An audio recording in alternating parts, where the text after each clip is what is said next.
ہم کریں گے ہر مظلوم کی حمایت۔ بسم اللہ الرحمن الرحیم۔ السلام علیکم، میں ہوں حرین فاطمہ اور آپ دیکھ رہے ہیں حمایتی نیوز HD چینل۔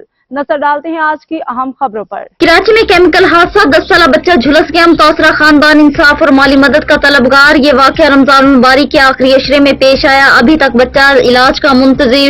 کراچی کے علاقے صالح محمد گوڈ بھینس کالونی ملیر میں کیمیکل حادثے میں 10 سالہ محمد اویس علی سمو بری طرح جھلس گیا۔ واقعہ ایک نجی فیکٹری کی مبینہ غفلت کے باعث پیش آیا، جہاں زہریلا کیمیکل بغیر حفاظتی اقدامات کے پھینکا گیا تھا۔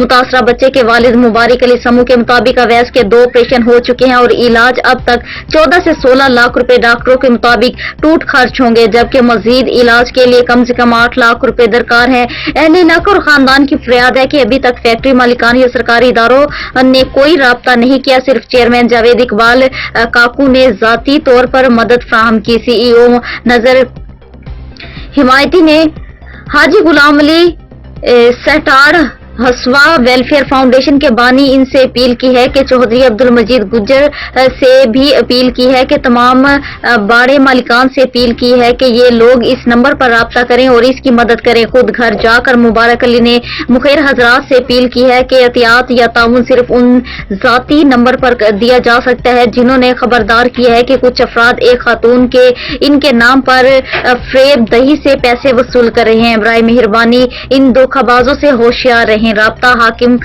علی دل کی رپورٹ۔ اب تک کے لیے اتنا ہی۔ مزید خبروں اور اپڈیٹ سے باخبر رہنے کے لیے دیکھتے رہیں حمایتی نیوز HD چینل۔